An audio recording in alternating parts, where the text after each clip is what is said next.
I was holding a bowl of potato salad when my son said it. Not shouting, not in a fit of anger, just said it like he was talking about the weather. "You're kind of a burden now, Mom." The words didn't spill. They landed, heavy, sharp, measured. I blinked at the kitchen counter, spoon halfway through stirring. I thought I'd misheard him. I hoped I had. He stood on the other side of the island, arms crossed over that branded hoodie he always wore, sipping water like he hadn't just fractured something irreversible. "What did you say?" I asked, soft. "Just once." He shrugged. "I mean, look, we're trying to get pregnant. Ashley's working remote now. The house feels cramped. It's not personal, but things are different now." That word burden hung between us, not like fog, but like smoke from something already burning. He tapped his fingers against the granite, impatient. "You've had the house for decades. Maybe it's time to downsize. Move into one of those places with other seniors, somewhere easier." I looked at the walls, at the dent near the doorframe where he once crashed his tricycle, at the faded growth chart still marked faintly behind the laundry door. I had patched these floors, painted these ceilings, paid the mortgage for 27 years on a secretary's salary, and stretch meals that would make any cookbook cry. This house was not a luxury. It was my battlefield, my altar, my proof. He was trying to strip it like wallpaper. I raised Daniel alone. His father left when Daniel was 2 and never looked back, not for birthdays, not even for blood types. I worked part-time as a receptionist at a dental clinic and cleaned houses on weekends. On Tuesdays, I sold handmade potholders outside the post office. I wasn't proud. I was busy. Survival doesn't care about appearances. We never had much, but I made sure he had what counted.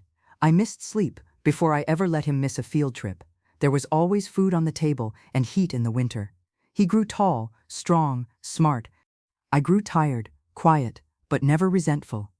When he turned 28 and wanted to start his own tech company, I dipped into the house equity to co-sign a small loan. When he lost it all 2 years later, I didn't say "I told you so."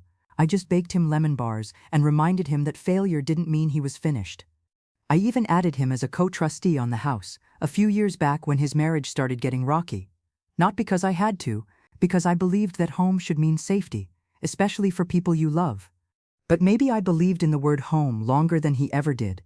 After dinner that night, after Ashley muttered something about tension in the house and Daniel disappeared into his office, I sat alone in the living room with the television muted and the lights dimmed. My tea went cold on the coffee table. I looked at my hands. The knuckles swollen from arthritis, the nails trimmed too short, the hands that had signed report cards and tied shoelaces and bandaged elbows, the hands that had once juggled 2 jobs and a toddler, the hands that, tonight, had served roasted chicken and sweet corn to a son who now thought of them as inconvenient. I didn't cry, not yet, but I remembered a moment from when he was 4. He had been sick, feverish, and trembling. I sat with him all night, pressing a damp cloth to his forehead, whispering lullabies even when he couldn't hear them. He had looked at me then, eyes glassy, and mumbled, "Don't go, Mommy." I didn't. Now, he wanted me gone. The next morning, the silence was thicker than the oatmeal I made for myself. Ashley had already left for work. Daniel was upstairs on a conference call. I moved through the kitchen slowly, each step measured, as if the house itself needed time to understand it was no longer wanted. I reached into the cabinet above the refrigerator and pulled down an old manila folder. Inside were the documents, the deed, the trust agreement, the notarized statements that no one remembered but me. It was never his, not really. He had rights on paper, but I had history in the walls. I ran my fingers over the embossed seal. I didn't know what I was going to do yet, but I knew I wouldn't ask permission. Not again. At 4:15 p.m., he came downstairs, yawning, stretching, barefoot on the hardwood I refinished with my own hands 5 summers ago. He reached for a soda, barely glancing at me. "I've been looking at a few places for you," he said, casual, like he was offering restaurant options, a couple of senior communities with amenities, shuttles and stuff. It could be fun. "I'm not going anywhere," I said. He laughed, a small, dismissive sound. "Come on, Mom. We're not doing this. It's time. You're not 20 anymore." I know exactly how old I am, Daniel. He looked at me for the first time, then, not with cruelty, but with calculation. And in that moment, I saw him not as my son, but as a man who had mistaken kindness for surrender. He thought because I had always given, I had nothing left to take back. He was wrong. That evening, I stood in the guest room, the one that used to be Daniel's childhood bedroom, staring out the window as dusk spread over the front lawn. I saw the patch where the dogwood tree used to be, the cracked sidewalk Daniel learned to ride his bike on, the light from the lamppost flickering in a rhythm I'd memorized. I reached for the rotary phone I refused to throw out and dialed a number I hadn't used in years. My old lawyer, Henry Collins, answered on the third ring. "Mary, I need to review some documents," I said, "about the house." A pause. "Everything okay?" I looked at the photos on the wall. Daniel, as a toddler, Daniel at graduation, Daniel kissing Ashley under a gazebo. "I'm not sure," I said, "but I'm finally ready to find out." The first thing Henry Collins said when I arrived at his office was, "It's been a long time, Mary." He hadn't changed much, same neat comb-over, same tired brown leather chair that creaked when he leaned forward. I sat across from him, the folder already in my lap, my fingers resting on its edge like I was bracing for turbulence. "I brought everything," I said, "the original trust paperwork, the deed, and the amendment from 2017. Henry opened the folder and began leafing through the documents without a word. His eyes moved quickly, but I could see the way his brows twitched every few seconds. He was looking for loopholes, for weight, for silence in the language. I'd been a secretary too long not to recognize that kind of concentration. "It's intact," he finally said, setting the papers down with care. "You're still the primary trustee. Daniel's only listed as successor in the event of incapacity or death." I nodded. I already knew that, but hearing it from someone with a law degree made it real in a way I needed. "So he has no claim now?" "None that would hold. If you want to dissolve the trust or sell the property, it's your right. You don't even need his signature." That word, need, sat warm in my chest for the first time in days. "I'd like to start the process," I said, quietly. Henry folded his hands.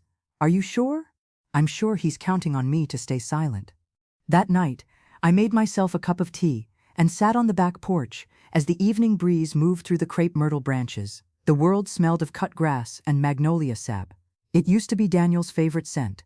He'd come home from middle school and bury his face in my apron if I'd been out gardening. I thought about the first time he called me Mom, with that mix of need and trust, a chubby hand gripping my wrist like I was the only steady thing in the world. Now I was his inconvenience. I sipped my tea slowly. It was too sweet. I had added an extra spoonful of honey without realizing. The sweetness made me feel ill. By the end of the week, Henry had filed the revocation of trust and listed the property for quiet sale through a private firm. Discreet, no sign in the yard, no online listings, only cash buyers vetted in advance. He assured me the process could move quickly. The market was still hot. The only thing hotter was the guilt I refused to indulge. I wasn't betraying my son. I was extracting myself from a narrative he had already rewritten without my consent. He had Ashley redecorating the dining room like I was already gone. There were paint chips taped to the walls and a quote board in her office that read, "Make room for new energy." Apparently, I didn't qualify. The morning I met with the real estate agent, a sharp-eyed woman named Renee, who didn't bat an eye at my request for anonymity, Daniel was in the garage reorganizing tools that weren't his. He held up a power drill and asked if I still wanted it. "I bought it with your father in 1982, I said. "It still works." He shrugged. "Could probably upgrade, honestly." I didn't respond. There was nothing left to argue. I started boxing up things quietly, small things. The ceramic measuring cups from the top shelf, the photo albums, my late husband's old navy cap. I left Daniel's baby blanket folded neatly in a drawer in the hallway. I didn't need it anymore. Each night, I would slide a small box into the trunk of my car and take it to a storage unit 2 towns over. No one noticed. No one offered to help. On Thursday, while Daniel was at the gym and Ashley was in her Zoom meetings, I removed the oil painting above the fireplace, our family portrait from when he was 7. I stared at it for a long time before wrapping it in cloth and laying it flat in the trunk. 7 was a good age. That was before he started pulling away. It wasn't until Friday morning that he noticed something. "Did you move the ceramic bowl? The one with the lemons on it?" "I gave it away." He blinked. "Why?" "Because I didn't want it anymore." He looked confused, like I'd misread a line in the script he'd been writing for me, one where I stayed quiet, compliant, invisible. He didn't ask again. That night, I sat alone in the living room with a stack of bills I no longer needed to pay. I tore them in half one by one. I felt no triumph. just a strange kind of clearing. Like when you finally toss out clothes you've outgrown and realize how long you've been shrinking yourself just to keep the closet quiet. By the following Tuesday, Renee had a buyer, a widowed woman from Savannah. Cash ready, no questions asked. Closing could happen in 10 days. Henry sent the final documents to review. I printed them in the early morning hours while Daniel slept. The humming of the printer was the only sound in the house, like a whisper of inevitability. When I signed my name, it didn't tremble. The hardest part wasn't letting go of the house. It was letting go of the idea that Daniel might still, someday, apologize. That he might notice the empty walls or the silence between us and ask me if I was okay. But he didn't. He never asked. And I was done waiting. I waited until Saturday morning. Daniel was in the backyard, watering the patch of lawn he insisted on reviving. Ashley was upstairs on her third conference call of the week, her voice thin and chirpy through the vent. I could smell the lavender candle she'd lit in the hallway, her version of a fresh start before the start had even arrived. I had placed the envelope on the kitchen counter the night before, thick ivory paper, sealed and addressed in my slanted script. Daniel read carefully. I hadn't rehearsed what I would say when he found it. I didn't need to. He walked in around 10:30, damp towel around his neck, earbuds still in. He was halfway to the fridge when he saw the envelope. "What's this?" I didn't answer right away. I was sitting at the table, drinking tea. My hands were steady. "It's time you knew what's happening," I said, "so you don't have to wonder." He opened it while standing. The rustle of paper, the pause, the subtle stiffening of his posture as he read. I watched his eyes move line by line, first with confusion, then disbelief, then something harder to name. "You're selling the house?" he asked. "I've already sold it," I replied. "It closes next week." He blinked at me. You can't do that." "I can, and I did." His mouth opened, but no words came out. The silence between us swelled. "I'm on the trust," he finally managed. "I thought—" "You're on it in case of my death or mental incapacity," I said. "Neither has happened." "But you said," his voice cracked, as though it startled him. "I said a lot of things over the years," I replied, "and most of them were promises you've forgotten." Ashley came down a few minutes later, hair pinned, laptop tucked under one arm. She caught the tension in the room like a dog sensing thunder. "What's going on?" she asked, still cheerful. Daniel turned to her, shaking the paper like it might change under light. "She sold the house." Ashley's expression faltered. "To who?" she asked, eyes narrowing. "Someone who pays in full and doesn't treat me like an obstacle," I said. "That was my only requirement." Ashley didn't respond. She looked at Daniel, then back at me, then picked up her coffee mug and walked out of the kitchen without a sound. She was smart enough not to argue while the ink was still drying. Later that afternoon, Daniel knocked once on my bedroom door before stepping inside. He stood by the window, back to me. "You could have told me," he said. "I did. Not in those words, but in every moment you failed to see me." He turned. "This is my home, too." "No," I said, quiet but firm. "This was the home I raised you in, but you left a long time ago. You just forgot to pack." His shoulders slumped. "Where are you going?" he asked. "I have a place in mind." "A retirement home?" "No," I said, "a real home, one where I don't feel invisible in my own kitchen." He looked at me like he didn't recognize the woman sitting there in a polka-dot dress, her hands folded neatly over a quilted shawl, her tea cooling in silence. Maybe he didn't. Maybe he only knew the version of me who kept giving, and never the one who'd had enough. By Monday, he was searching for loopholes, for sympathy, for any legal thread he could tug. But there were none. The papers were solid. My lawyer was unwavering. Ashley stopped talking to me altogether, unless it was to ask if she could keep the mixer. I told her it was a wedding gift from me, and she could keep the sentiment, not the appliance. She didn't ask again. Midweek, Daniel stood in the foyer, holding a cardboard box. "Is this what you wanted?" he asked. "To leave me with nothing?" I took a breath. "You were never supposed to have this house. It wasn't a promise. It was a roof. I gave you everything I could, but entitlement isn't inheritance." He stared at me, then down at the box in his hands. "I don't know where we'll go." I nodded slowly. "Now you understand what it's like to have to figure things out on your own." He didn't argue. He turned and left the room. That night, I sat in the living room. The walls were bare now, the memories stripped down to studs, and silence. I had taken the photos, the books, the smell of lemon oil and homemade bread had long since faded. But what remained was mine, still, if only for a few more days. I thought about the years, about Daniel's scraped knees and science fair projects, and the time he told me he loved me more than chocolate. I thought about his first heartbreak, and how he cried into my lap until his ribs hiccuped. I thought about when he called me the strongest woman alive. I hadn't changed. I'd just stopped accepting a life where those memories were a form of currency he could spend against me. On Friday morning, I brewed one final pot of coffee in that kitchen. The realtor would be arriving soon with the buyer. Daniel and Ashley had packed most of their things the night before. I heard them moving boxes well past midnight, doors clicking open and shut like punctuation marks to a sentence no one wanted to read aloud. I looked around one last time. The wallpaper I chose with a coupon in 1993. The drawer that always stuck halfway out. The small dent in the baseboard Daniel made when he rode his scooter indoors despite the rules. I didn't feel grief. I felt clarity. When the doorbell rang, I answered it with a calm I couldn't have imagined months ago. Renee stood there, clipboard in hand, ready to walk through the closing process. Behind her, the buyer waited in a modest car with beige upholstery and a quiet smile. I turned once more, before stepping outside. "This house never failed me," I whispered. "I just outgrew the story being told inside it." The motel room I checked into that night was nothing special. A floral bedspread that didn't match the curtains. A mirror that made everything look a little too washed out. The kind of place you only see when you've finally decided you deserve something that belongs only to you, even if it isn't much.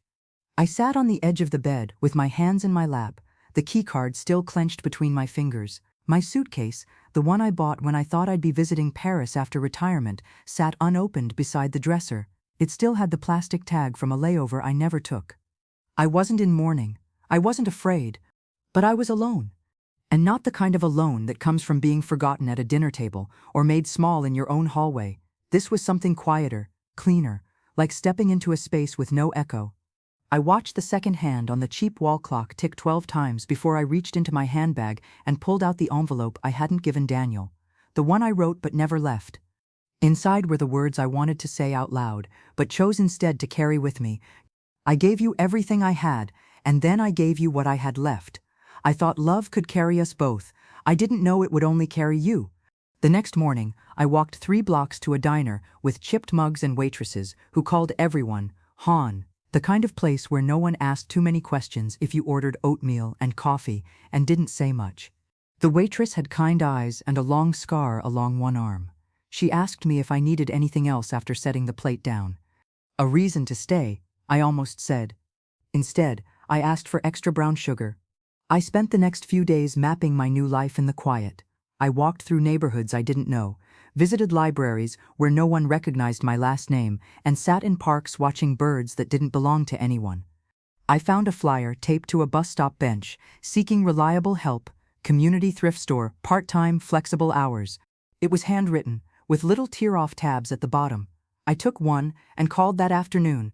A woman named Jo answered. She didn't ask much, said I could come by Tuesday. That was enough. When I arrived, Jo had already set aside a name tag that said Mary. No questions about age, no small talk about past careers, just a short tour and a pair of latex gloves. The store smelled like cedar and old denim. There was a bell above the door that chimed too late every time someone entered, and there was a radio on the back shelf that only played songs from decades I remembered vividly.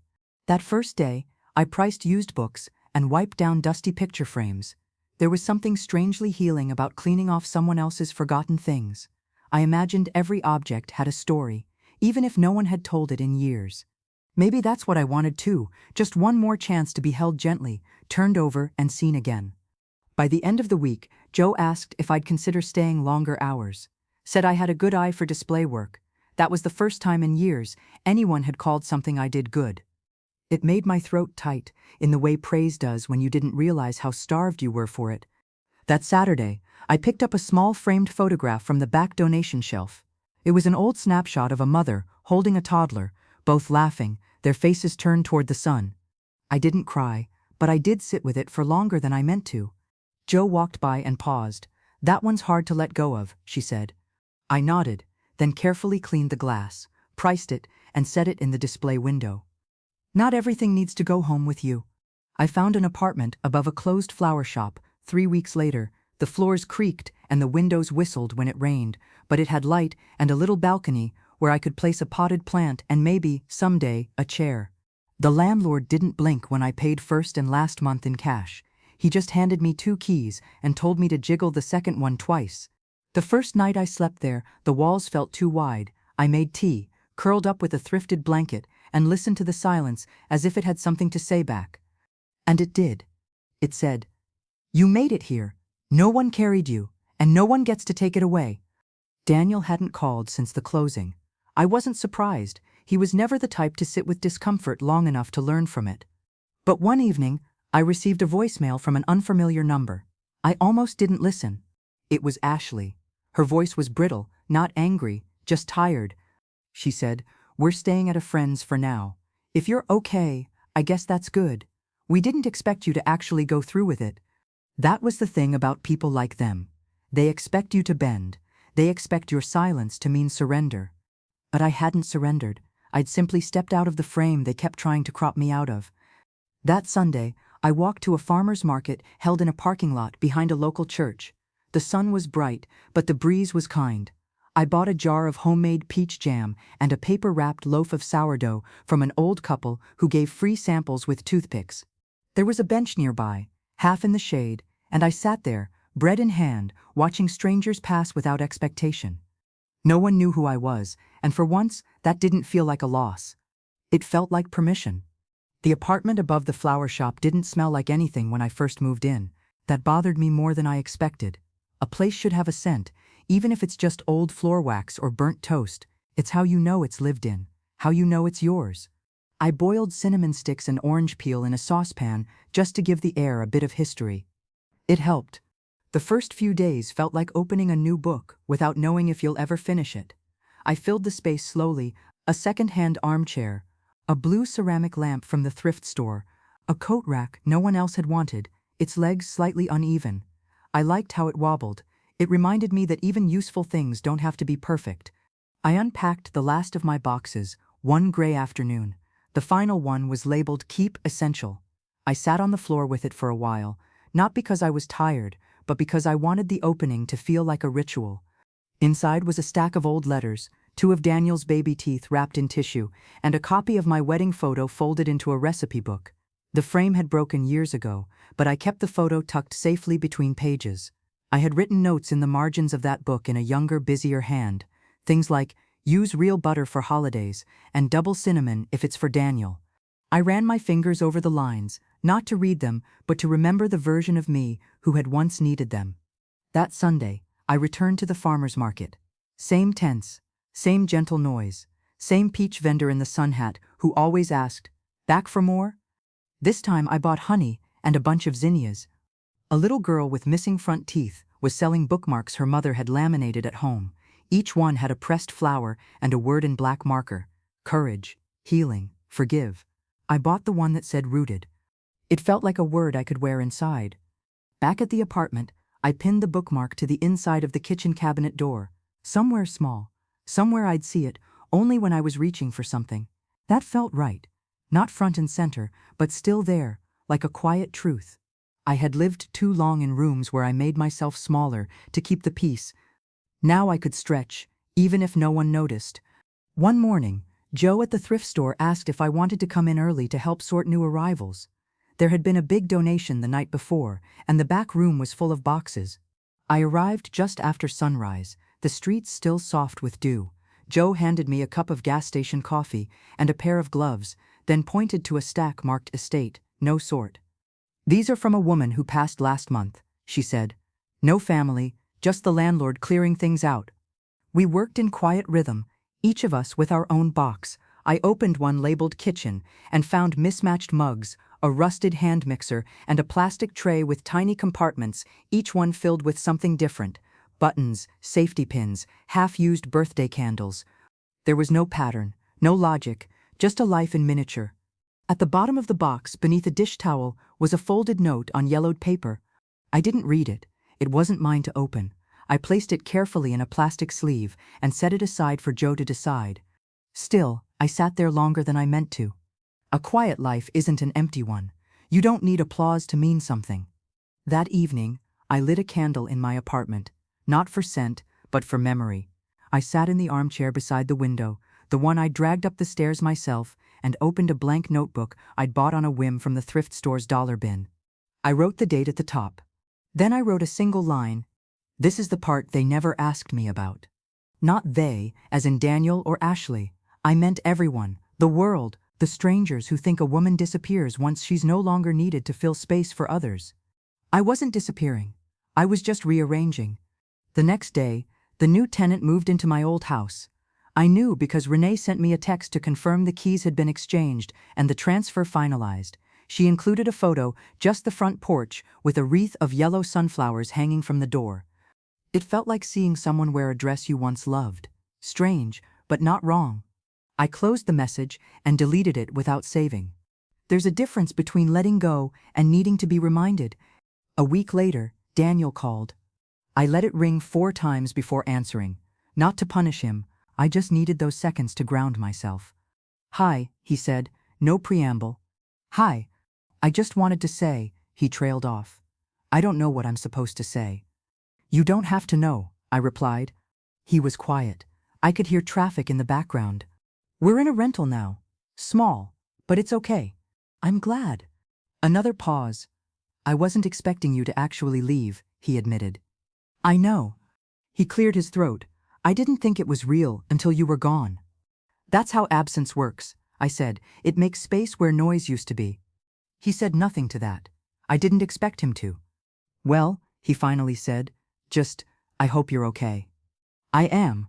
It wasn't an apology, but it also wasn't dismissal. That was something. When I hung up, I didn't cry.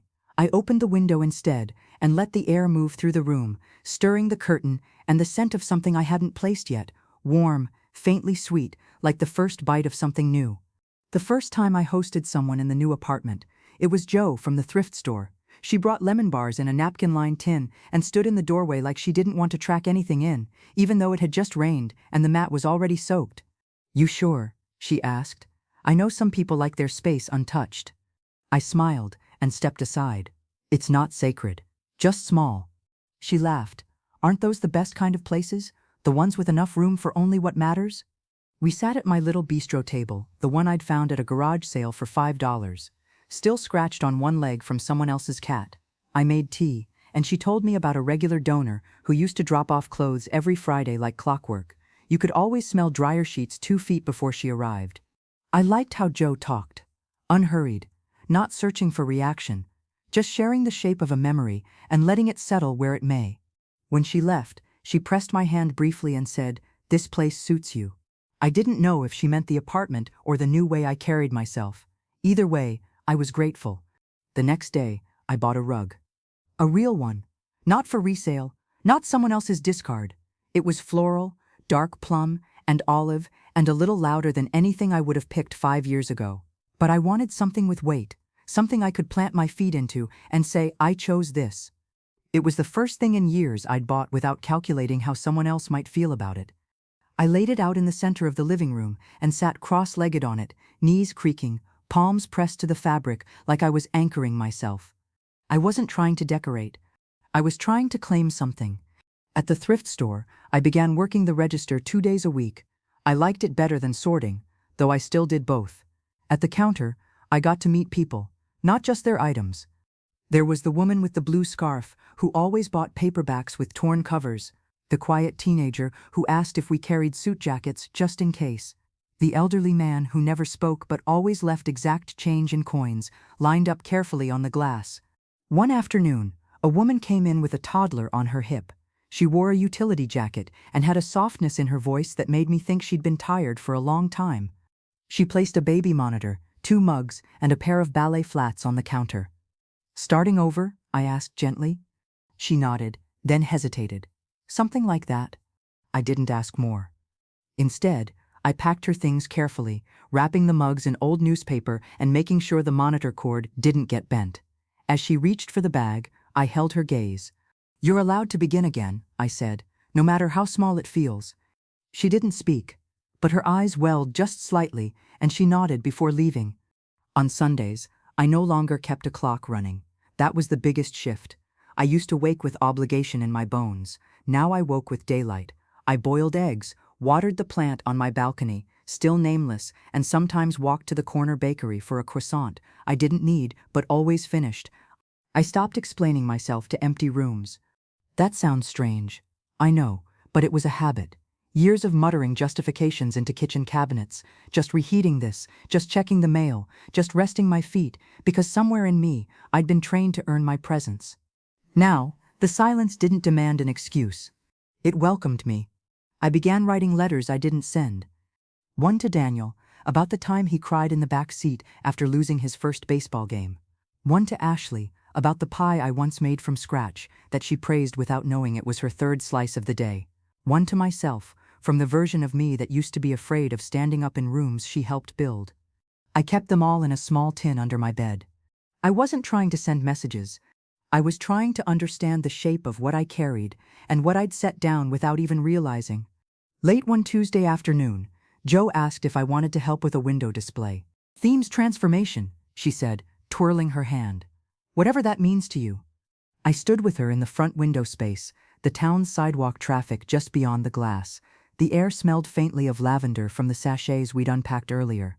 I looked at the table in front of us, scarves, ceramic birds, half-used journals, broken clocks we'd fixed. "What if we keep it quiet?" I said. Joe raised an eyebrow. No loud signs, no slogans, just the objects that almost didn't make it, but somehow found a second chance.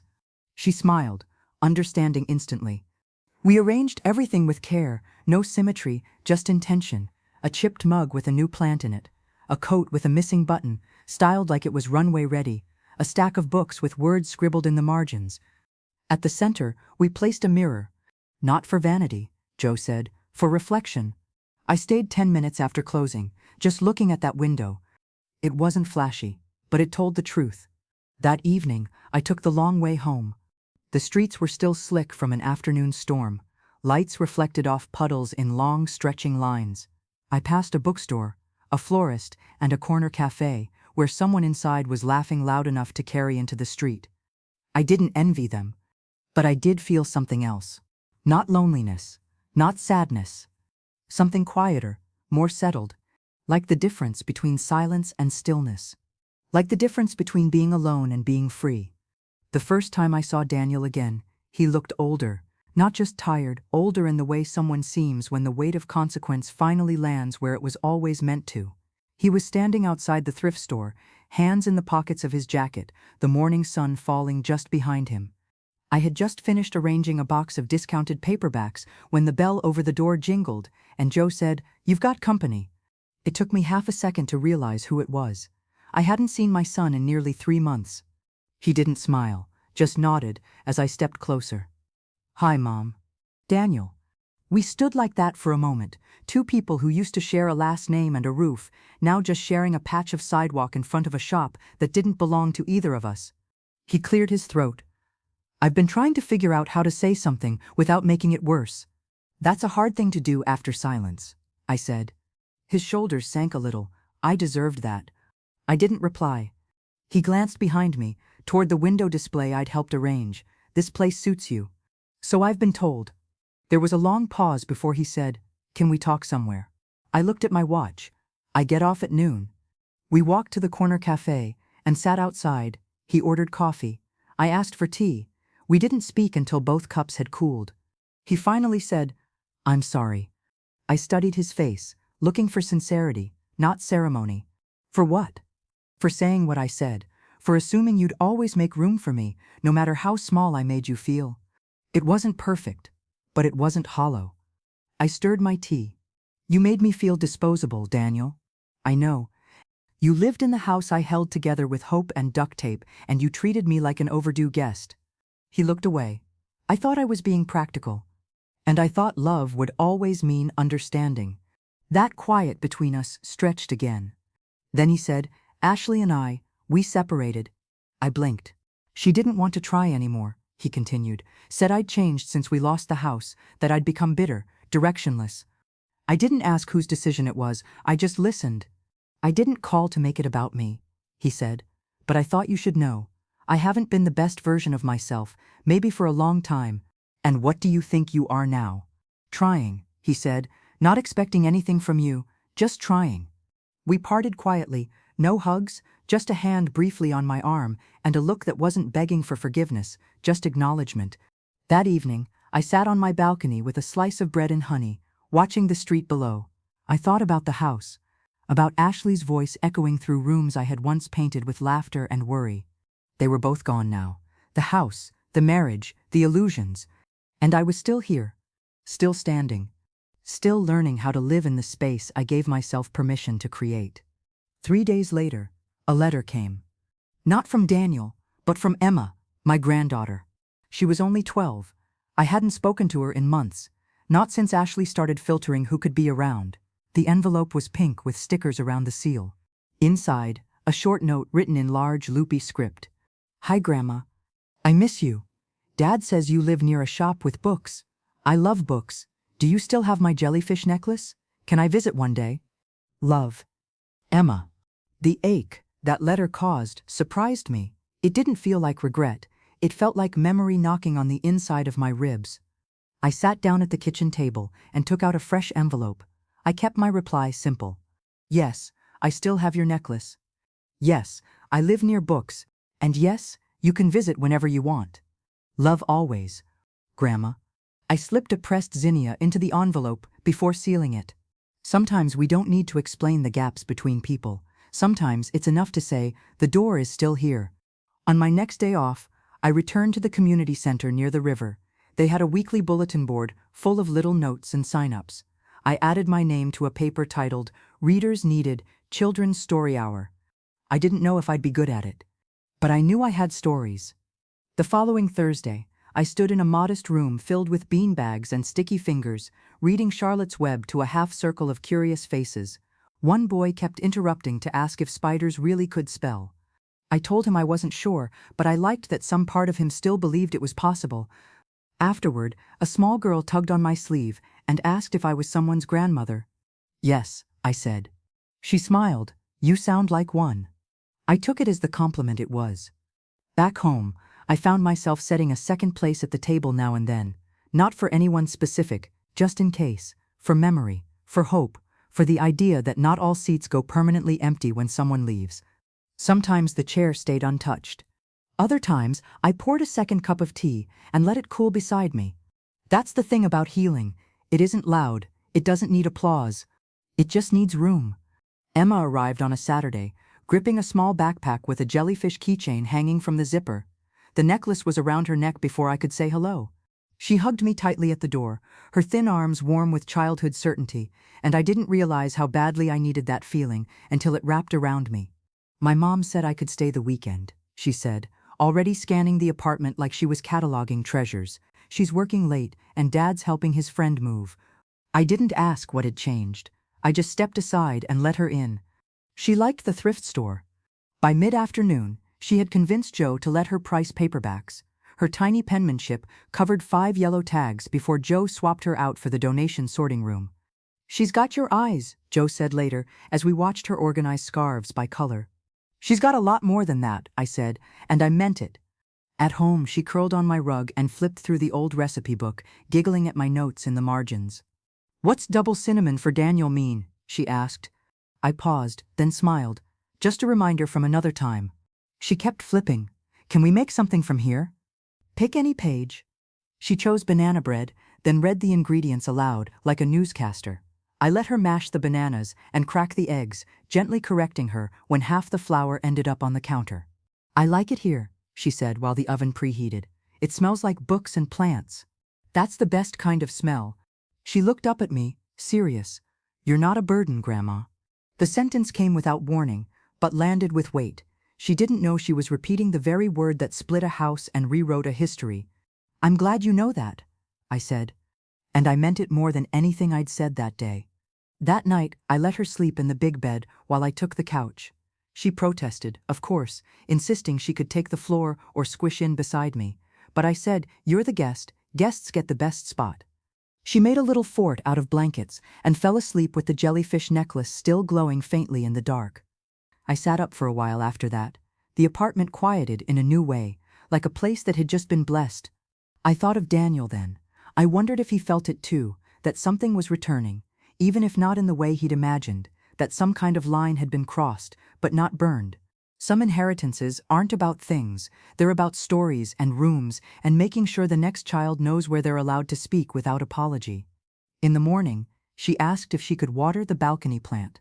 I think it's lonely, she said. It's growing, I replied. That's how you know it's learning to live with itself. She nodded like that made perfect sense, then took the small watering can and began humming to it. I watched from the kitchen.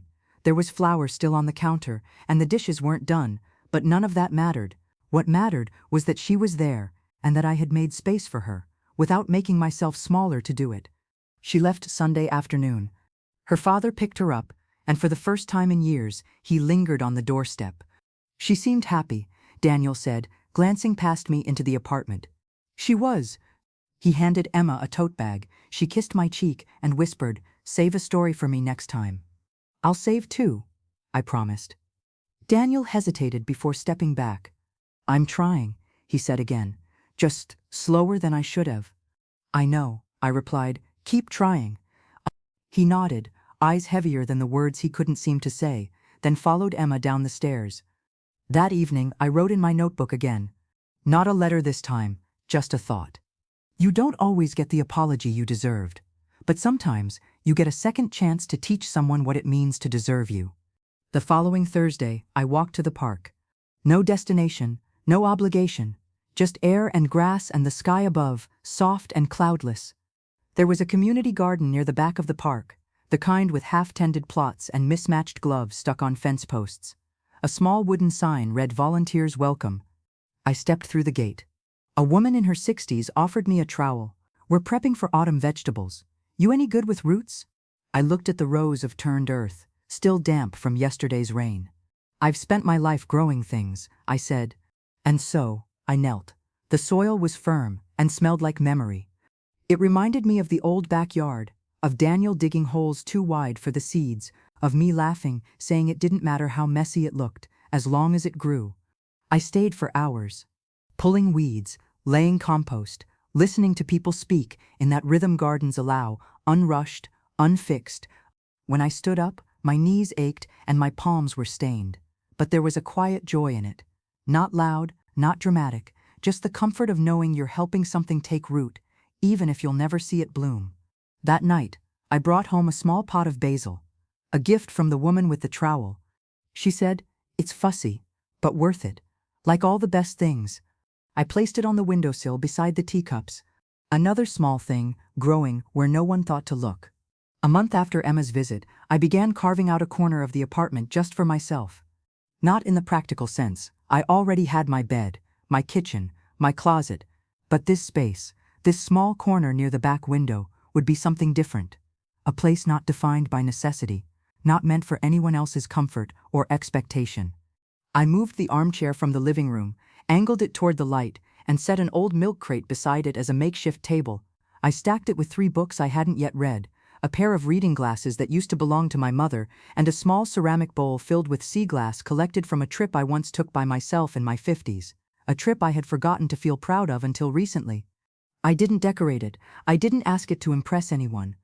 It was enough that it existed. A room within a room. A stillness that didn't need permission. That Friday, I overheard a woman at the thrift store talking on the phone near the housewares section.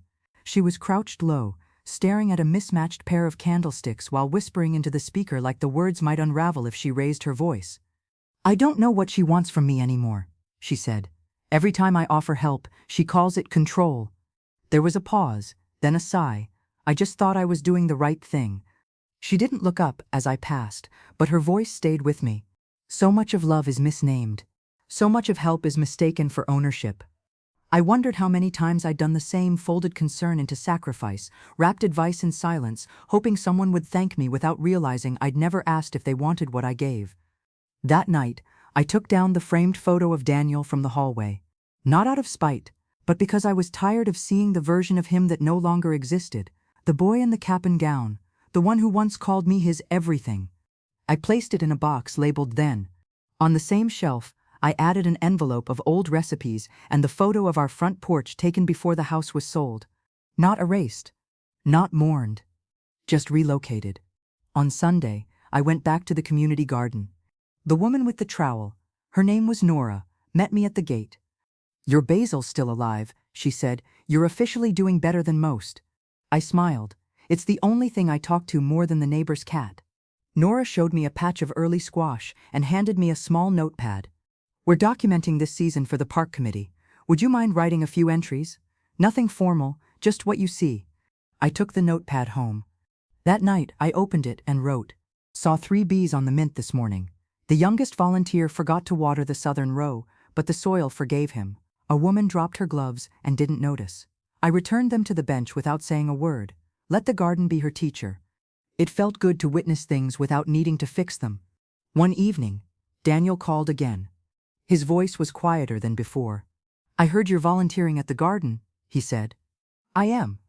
"That sounds like you." I didn't know what that meant, but I let him have it. Then he added, "Emma's been asking more questions lately, about the house, about what happened." I exhaled. She deserves answers. I don't always know how to give them without making myself the villain. "That's because you're afraid of the truth," I said, "not because you're a villain." He didn't argue. "She'll want to come see you again soon," he said. "She's always welcome." Then, after a pause, "Thank you for that. It wasn't the same as I'm sorry. But it was closer than you're a burden." On Tuesday, Joe asked me to speak at a volunteer luncheon. "Just a few words," she said. "Something about what this place has meant to you." I stood at the podium with my hands wrapped around a chipped ceramic mug they'd filled with lemonade. Around me sat a dozen people, most of them younger, some of them older, none of them expecting a speech that would change their lives. And that helped. "I came here to disappear quietly," I began. "I thought that was the safest thing to do, when the people you love start seeing through you instead of seeing you." A few heads tilted. But somewhere between the mismatched scarves and chipped teacups, I remembered something I'd forgotten. Usefulness isn't love, and presence isn't debt. Sometimes you get to be here just because you're here. Silence. Then applause. Polite, not explosive. I didn't need thunder. I needed room. That night, I added a small painting to my reading corner. A local artist had donated it, a watercolor of a woman sitting on a bench under an orange tree. No face, just posture, alone, but not abandoned. It reminded me of Florida, a weekend I once spent beneath a canopy of citrus trees, wondering what would become of a life that no longer made sense. Now, I knew. It becomes something else. Not lesser. Just honest. The first real cold front of the season came without warning. It swept through the town overnight, pressing autumn hard against the window panes and dusting the morning sidewalks with a wind that carried something sharper than October usually had the nerve to bring. I woke early, as I always did now. Not out of habit or necessity, but from a kind of inner rhythm that no longer asked for anyone's approval. I made tea and wrapped my cardigan around my shoulders, moving slow enough to hear the floor creak where the board still resisted settling. Outside, the streetlights blinked in the dawn. Somewhere downstairs, the florist was unlocking the back entrance, humming softly as she rolled metal carts into view. I could smell wet leaves and the faint tinge of eucalyptus from her early arrangements. I stood by the window longer than usual. The basil had turned, not dead, just slumped and tired. I didn't blame it. Some things aren't meant to survive every season. That doesn't mean they failed. It just means they bloomed when they were meant to. I left it where it was. It had earned the space, even in its fading. That afternoon, I visited the park. I didn't bring anything. No books, no basket, no errands to complete. I just walked, letting the air press against my coat, letting my breath show up in the chill and vanish again. Near the garden, Nora was pulling up the last of the marigolds. They'd browned at the edges, but even in that state, they looked like something trying to remember joy. "You're here early," she said. "Didn't want the cold to have the last word." She chuckled and handed me a pair of gloves. "Help me say goodbye?" We worked in silence, removing the dead plants, patting the soil back down like we were tucking it in. "There's a bench over there," she said when we finished. "We're sanding it this weekend. Want to help?" I nodded. Yes, I like things that sit still and carry weight. She didn't ask what I meant. Later, at the thrift store, Joe showed me a donation that had just come in, a wooden jewelry box with a velvet lining and a hidden compartment. Inside were 3 brooches, a tiny photo of a man in uniform, and a folded note that simply read, "If you found this, thank you." We didn't know who it belonged to. No name, no donor's record, just the quiet dignity of a life collected in 5 square inches. Joe looked at me and said, "Should we keep it out of the bins?" "Yes," I said. "Let's put it on the shelf near the counter, somewhere it won't be rushed." That was the thing about things that last. They don't ask for attention. But when they're gone, you notice the empty spot they used to fill. That evening, I sat in my reading corner with a blanket over my knees. The window behind me rattled a bit with the wind, but I didn't move to close it. I liked the sound of it, a reminder that the world kept shifting, even when I had learned to stay still without losing myself. I opened a fresh page in my notebook and wrote, "You don't need to be needed to matter. You only need to be real enough to know your own name without someone else saying it." A knock came at the door. Not the hurried kind. Not tentative either, just steady. I opened it to find Daniel standing there, coat zipped, holding a paper bag in both hands. "I brought soup," he said. "I didn't know if you had dinner." I stepped aside, no grand gestures, just space. He walked in slowly, glancing around like the apartment had grown unfamiliar. In some ways it had. I'd filled it with things that weren't about him. He sat at the table and unpacked 2 containers and a pair of spoons, lentil soup with lemon and a small side of bread rolls wrapped in a napkin. We didn't say much. Halfway through the bowl, he spoke. "Emma's writing a school report about someone she admires. She asked if she could write about you." I looked up. "And what did you say?" "I told her I'd be honored if she did." The silence after that wasn't awkward. It was necessary. "She said you let her speak without rushing. That she felt seen," he added. I folded my napkin. "That's what I want for her, to know the sound of her own voice before someone calls it too loud." He nodded, rubbing his hands together. "I think maybe I've been trying to make things right in the wrong ways," he said, fixing without listening, apologizing without changing. I didn't rush in to comfort him. He wasn't asking for that. "You don't owe me a performance," I said gently. "Just truth, and space for what comes next." He met my gaze, and I saw something settle in him, a kind of relief maybe, or just the quiet grief of understanding what took too long to say. He stayed for tea. When he left, he didn't ask for anything, and I didn't give anything I wasn't ready to offer. But there was something in the way he said goodnight, unforced, unburdened, that told me this was no longer about repair. It was about respect. I washed the dishes and dried them by hand. 1 plate, 1 cup, 2 spoons. No rush. The light above the sink flickered slightly as I turned it off, and in the dark I felt no ache for what hadn't happened. Only gratitude for what finally had. The quilt began as a distraction. I found the box of fabric squares in the donation bin behind the thrift store one morning. Someone had bundled them together with twine and a note that simply read, "Too much for me now, maybe just enough for someone else." The colors were mismatched, the patterns outdated. Florals from the 70s, polka dots from old nursery curtains, even a few swatches of denim that looked like they'd come from a pair of overloved jeans. But the moment I touched them, I knew. This wasn't clutter. This was memory in waiting. That evening, I laid the pieces out across my bed and let them speak. I didn't know what the quilt would become.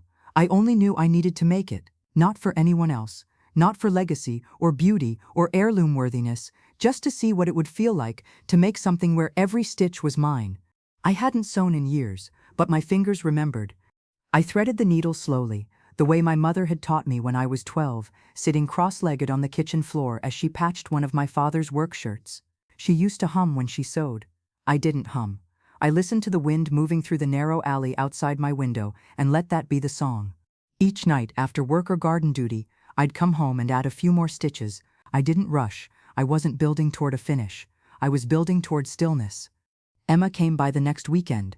She spotted the quilt in progress and gasped, "You're making this?" I nodded. It's more about listening than making. Fabric has a way of telling you where it wants to go. She ran her hands over the unfinished edge. "Can I help?" I handed her a piece of chalk and said, "Mark where you'd like the next patch to be." She drew a crooked star in the corner of a faded lilac square. "This one reminds me of bedtime." "Why bedtime?" "It looks like the sky did once, when I was little and sick, and you sat with me all night." I didn't remember the specific night, but I remembered the habit, staying, holding, waiting for the fever to fall like it always did. Eventually, we stitched around her star together. Over the next few days, people began noticing the quilt. Joe stopped by and said, "I used to make baby ones like this for the NICU. That's how I learned patience." Nora from the garden brought over a bundle of her own leftover fabric, navy and gold, from a dress she'd worn to her sister's wedding in 19. Even Daniel brought something. He showed up one afternoon with a brown grocery bag and a sheepish expression. "It's from one of your old aprons," he said. "I found it when going through boxes at storage." I pulled it out carefully, pale yellow gingham, with a tear at the edge where I remembered catching it on a drawer handle years ago. "I didn't think you remembered this," I said softly. "I don't remember much," he admitted, "but I remember what you wore the night I told you I'd flunked algebra. You didn't yell. You just made toast and sat with me until I fell asleep." I folded the fabric and placed it on the stack near my sewing kit. "We'll find a spot for it." He didn't stay long, but the bag stayed on the table for hours after he left. When the quilt was nearly done, I stood back and looked at it from across the room. It wasn't perfect. It had mismatched lines and uneven edges. Some patches were fraying already, others were stitched too tight, but when I looked at it as a whole, I saw something honest. I saw the mess of memory, the stubbornness of care, the beauty of something not meant for show, but for shelter. The day I stitched the last corner, I didn't announce it. I just folded it across the foot of my bed and sat beside it. The light from the window cast long shadows over the fabric, making the old pieces look new again.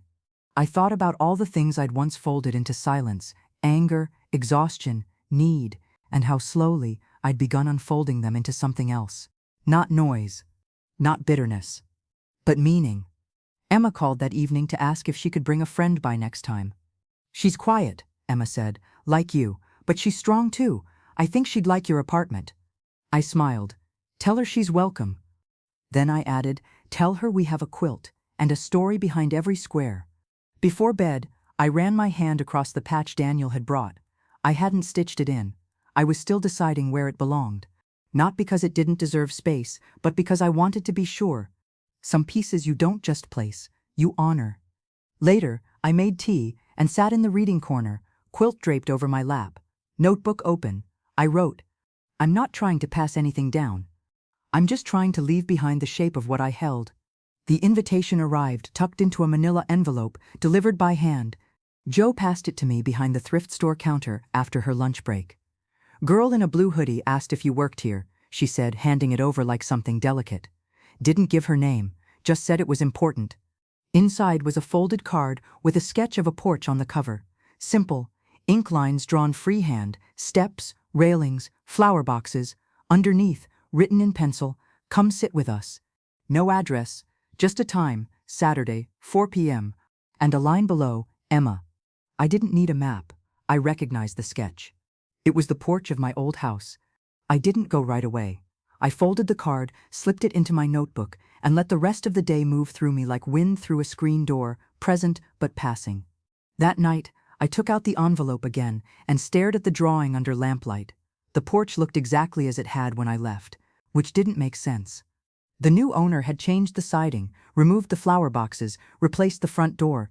But maybe Emma hadn't drawn what it was. Maybe she drew what she remembered, or maybe what she hoped to find again. Saturday came with mild sun and a slight breeze, the kind that made trees rustle with the sound of pages being turned. I wore the polka dot dress, the one I'd nearly donated 6 months ago, before deciding that claiming softness wasn't the same as weakness.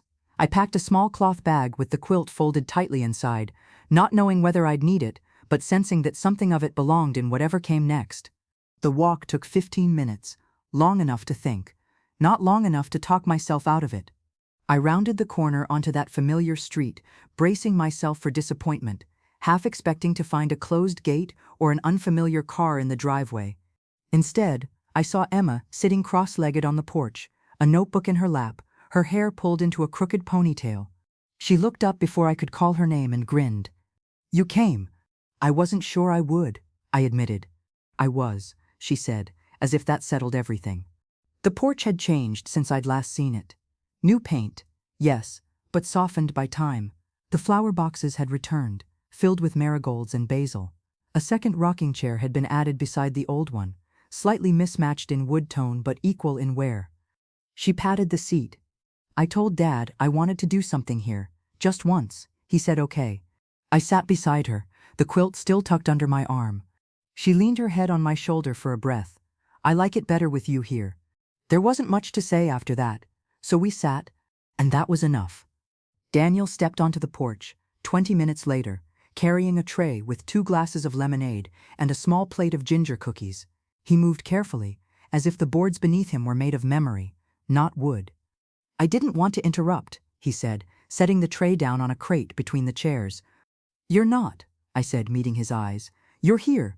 He nodded, then stepped back and sat on the stoop. Not beside me, not above or below, just there. Emma passed me her notebook. I'm writing a short story, she said. You're in it. Oh? You're the one who teaches the main character how to carry things that don't look heavy but still are. I smiled. That sounds familiar. I didn't give you a name, she added. I thought it was better that way. You don't need one to be real. I turned the pages slowly. The story was clumsy in places, tender in others, full of pauses where she wasn't sure how to phrase something hard. I didn't edit. I didn't correct. I just read. As the sun dropped behind the rooftops, Daniel stood and walked to the railing. He glanced out across the street before speaking. This place, I thought it would always be mine, that I'd earned it somehow, just by being your son. I said nothing. I didn't see the difference between receiving and expecting, he added. I do now. His voice held no plea, only truth. I unfolded the quilt across my lap and let the cool air settle into the seams. Emma leaned against my side again, quiet now. Daniel turned back toward me. You never asked for anything. That was the problem. I asked, I said. You just didn't listen. He nodded. I hear you now. Before we left, Emma asked if she could take a photo of us on the porch. I hesitated, then agreed. She held up her phone, timed the shot, and climbed into the space between the rocking chairs, resting one hand on each armrest, her grin stretched wide. Daniel crouched beside her, one hand on the edge of the crate, his eyes gentler than I'd seen them in years. And I, in the center, quilt across my knees, did not shrink. I didn't smile too wide. I didn't tilt my head to make myself softer. I simply looked into the lens and stayed. Present.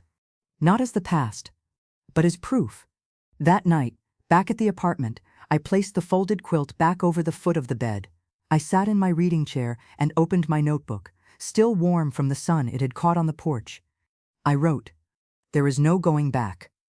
But sometimes, if you return, the echo of what was can meet the shape of what is, and both can breathe. The next morning began as most of mine do now, with tea, the windows cracked slightly for breath, and the quilt still folded neatly at the edge of the bed like a held breath I no longer needed to keep. There was something unmistakably final about the light that came in that day. Not in a dramatic way, more in the way a book rests after the last page has been turned, not closed yet, just paused. I sat on the edge of the bed, cupping my tea, and thought not about what I had survived, but about what I had chosen. Choice, I'd come to realize, was the one thing no one could take unless you gave it freely, and I had spent far too long giving mine away in quiet increments, for peace, for family, for the illusion that to be kept was the same as being cared for. Now I kept myself. Emma sent me a message later that morning with a photo attached, her school paper, finished and printed. The title read, The Quietest Voice in the Room, and beneath it, in her tidy, determined handwriting, This story is about someone who didn't shout to be heard, but who made me want to listen anyway. I stared at the screen for a long time, not because I needed proof, but because in that moment I understood something I'd never let myself believe before. You can be the foundation without letting everyone stand on you. I spent the afternoon preparing for the community harvest event at the park. Nora had roped me into helping run the pie table, because you have the face of someone people trust not to water down the filling. She wasn't wrong. I wore my old apron, the one Daniel had given me the fabric from, and tied it tight around my waist like a ribbon from a life that still fit. I baked 2 apple pies and 1 pear ginger, just for good measure. The kitchen filled with warmth and cinnamon and the faint scent of something whole. While the pies cooled, I sat with my notebook in the reading corner and wrote the words I knew would be the last in this season of my story. I was never too much. They were simply too full of themselves to make room. And now that I have room, I know exactly how to fill it. At the park, the leaves crunched beneath boots and laughter. Children with sticky hands clutched pumpkin crafts. Teenagers jostled one another near the cider table. Old couples strolled with the ease of people who knew they'd earned every slow step. The pie station sat beneath a makeshift awning, decorated with corn stalks and string lights. I arranged the slices neatly, folded napkins beside them, and let myself enjoy the strange thrill of people choosing something you've made, even if it was small, even if they'd never know your name. Nora passed by at one point and winked. "Popular pie," she said, pointing at the pear ginger. "They're already asking for seconds." "I only brought 3, I laughed. "Next year," she said, "we make 5. In the late afternoon, a small group of kids gathered near the story corner. Joe handed me a battered copy of The Velveteen Rabbit and said, "Your voice is better than mine for this one." I didn't hesitate. I walked to the low stool beneath the tree, quilt folded across my lap for cushion, and began to read. The children listened. One of them rested his head on his mother's knee. Another traced a leaf into the dirt with his finger. And I read about worn-out fur and the things that become real when they are loved long enough. I didn't rush. I didn't soften my voice to make it sweeter. I let the truth rest in the pauses. I let the quiet hold them. When I finished, a girl in a purple coat raised her hand and said, "Is it true that toys don't come alive?" I smiled. Some things don't need to come alive. Some things remind us that we already are. She nodded as if she understood. Maybe she did. Emma clapped from the cider table. Daniel stood beside her, hands in his pockets, watching with a look I didn't need to interpret anymore. He knew. He saw it now. Not what he lost, but what I had always been. That night, when the lights were taken down and the pie tins empty, I walked home with the quilt folded over my arm. The air was crisp but kind. Street lights blinked on one by one, and the florist downstairs was closing up for the night. She waved at me through the window. I waved back. I paused outside my door, looking not at the lock, but at the small wooden sign Emma had made a week ago and hung beside it. It said, "Welcome to Room 2B, the realest place on earth." And below that, in smaller letters, "Here, nothing is wasted, not even you." Inside, the apartment was warm. I placed the quilt on the couch, kicked off my shoes, and poured the last of the cider I'd brought home into my favorite chipped mug. I stood at the window and watched the street, not out of longing, but out of fullness. Everything I had done, the leaving, the choosing, the making, had not been out of spite. It had been the slow, steady shape of reclaiming. And I had done it all without permission, without apology, without needing to be anyone's anything but my own.